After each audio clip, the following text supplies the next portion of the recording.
Bertemu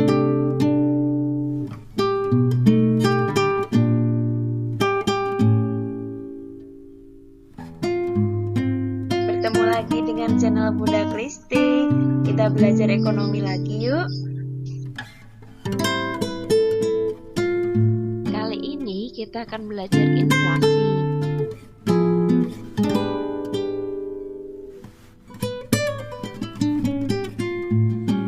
Sebelum belajar lebih jauh tentang inflasi, kita perlu memahami pengertian inflasi. Nah, inflasi adalah suatu proses atau peristiwa dalam perekonomian di mana harga dari suatu barang naik secara terus-menerus selama periode tertentu yang diakibatkan karena terganggunya keseimbangan antara arus uang dan arus barang.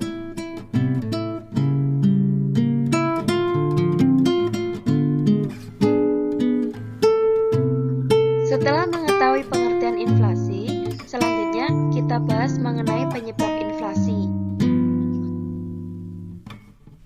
3 penyebab utama inflasi. 1. Peningkatan permintaan. Penyebab inflasi ini terjadi disebabkan karena peningkatan permintaan untuk jenis barang atau jasa tertentu.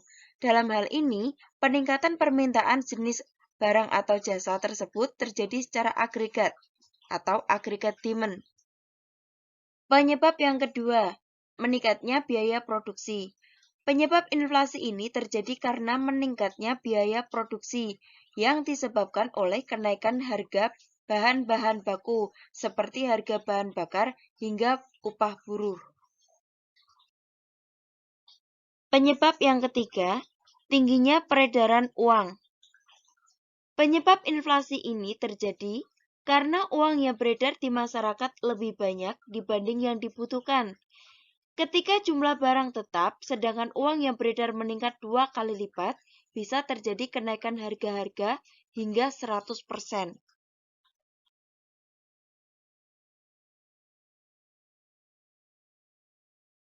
Selanjutnya mengenai jenis inflasi.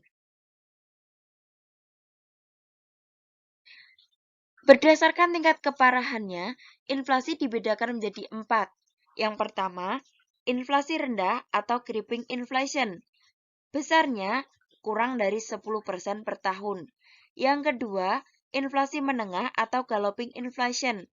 Kisarannya antara 10-30% setiap tahun. Yang ketiga, inflasi berat atau high inflation. Kisaran antara 30-100% setiap tahunnya. Yang keempat, inflasi sangat tinggi atau hyperinflation, di atas 100% setiap tahunnya.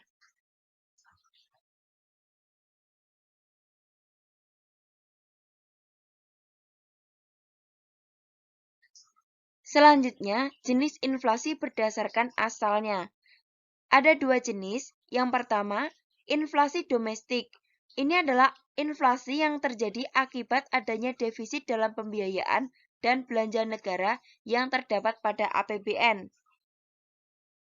Yang kedua, inflasi import atau imported inflation. Adalah inflasi yang berasal dari luar negeri yang timbul karena negara-negara yang menjadi mitra dagang negara tertentu mengalami inflasi yang tinggi. Kenaikan harga-harga di luar negeri yang menjadi mitra dagang utama tadi, secara langsung ataupun tidak langsung akan menaikkan biaya produksi dalam negeri. Nah, kenaikan inilah yang akan menyebabkan kenaikan harga-harga barang dalam negeri.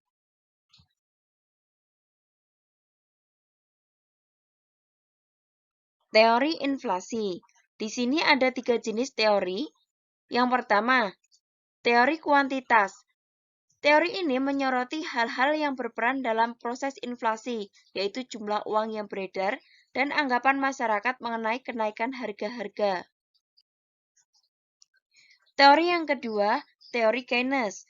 Menurut John Maynard Keynes, inflasi terjadi karena suatu masyarakat ingin hidup di luar batas kemampuan ekonominya. Teori yang ketiga, teori strukturalis. Teori ini berdasarkan atas pengalaman di negara-negara Amerika Latin. Teori ini memberikan perhatian yang besar terhadap struktur perekonomian negara-negara yang sedang berkembang. Hal ini disebabkan inflasi dikaitkan dengan faktor-faktor struktural dari perekonomian.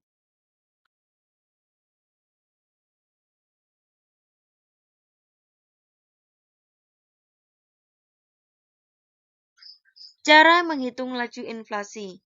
Untuk menghitung besarnya inflasi, terlebih dahulu harus diketahui indeks harga konsumen atau IHK. IHK adalah ukuran perubahan harga dari kelompok barang dan jasa yang paling banyak dikonsumsi oleh rumah tangga dalam jangka waktu tertentu.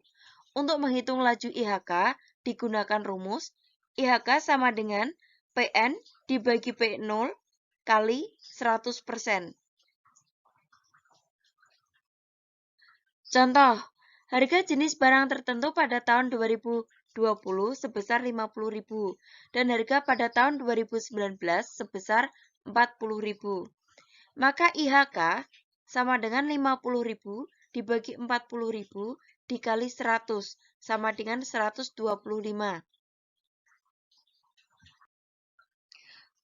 Rumus menghitung laju inflasi sama dengan IHK periode tahun yang ditanyakan dikurangi IHK tahun sebelumnya.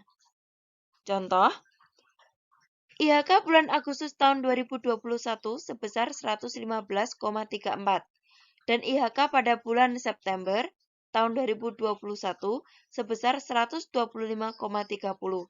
Maka laju inflasi bulan September adalah 125,30 dikurangi 115,34 sama dengan 9,96%.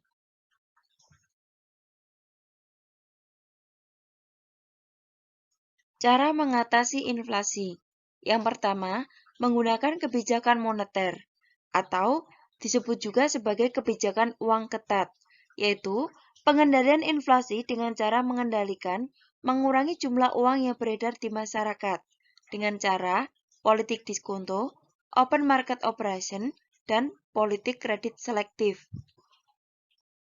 Cara yang kedua dengan menggunakan kebijakan fiskal, yaitu kebijakan pemerintah untuk mengatur anggarannya.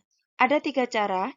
Yang pertama, menaikkan tarif pajak, kemudian menekan pengeluaran pemerintah, dan meminjam dana dari masyarakat. Cara yang ketiga, dengan menggunakan kebijakan sektor real, yaitu melakukan program-program nyata untuk mengendalikan harga dan produksi secara langsung. Ada 5 cara yang dapat dilakukan. Yang pertama, subsidi pemerintah, menaikkan atau menurunkan hasil produksi, mengendalikan peredaran barang, kebijakan upah, dan penetapan harga maksimal.